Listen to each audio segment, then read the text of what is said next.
सम्मानित साथियों को नमो बुद्धाय सादर जय भीम। मैं मिशन गायिका बबीता भारती, क्या बात है, और अपने YouTube चैनल बबीता भारती ऑफिशियल के माध्यम से एक बहुत ही सुंदर मिशन गीत आप सभी के बीच भेज रही हूँ।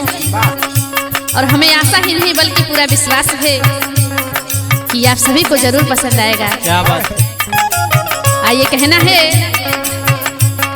हमार भीम रहले जगतवा में ज्ञानी, जगतवा में ज्ञानी, जगतवा में ज्ञानी, हमार भीम रहले जगतवा में ज्ञानी,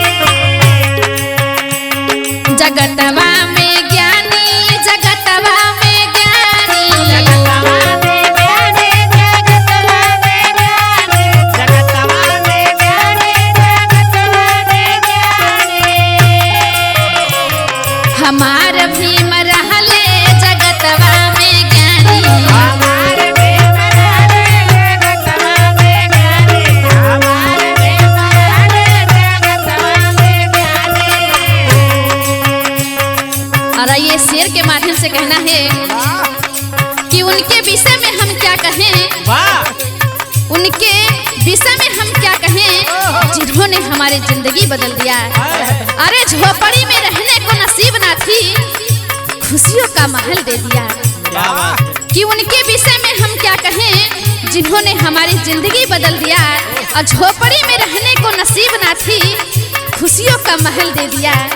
अरे जिंदगी भर गाया करेंगे हम उनकी कीर्ति, कि जिंदगी भर गाया करेंगे हम उनकी गाथा, जिन्होंने हल बैल फावला कुदार छुड़ाकर हाथ में कलम दे दिया, हाथ में कलम दे दिया। गौर करिएगा, अनपढ़ का ज्ञान दिए हाथ में कलमिया, अनपढ़ का ज्ञान दिए हाथ में कलमिया, अनपढ़ का ज्ञान दिए हाथ में कलमिया,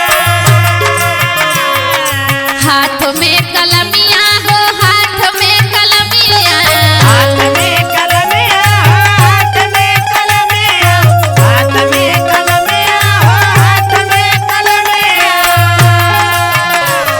बखान करे देशवा बाबा के बुद्धिमानी, बखान करे दसवा बाबा के बुद्धिमानी, बखान करे दसवा बाबा के बुद्धिमानी। जैसा कि आप सभी को पता है कि पहले हमारे समाज के लोगों से किस तरह से गुलामी करवाया जाता था। आइए गीत के लाइन में कहना है,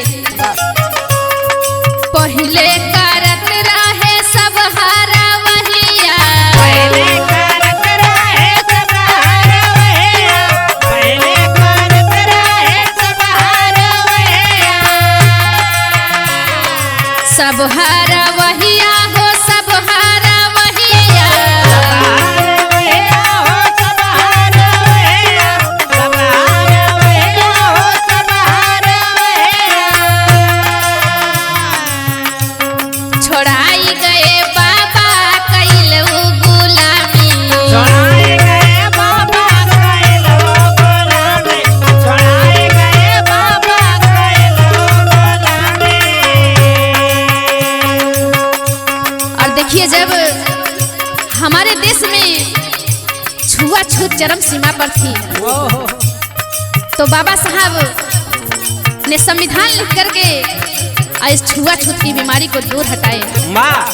कहना है, पहले रहल छुआछूत के बीमारियां, पहले रहल छुआछूत के बीमारियां, पहले रहल छुआछूत के बीमारियां, छुआछूत के बीमारियां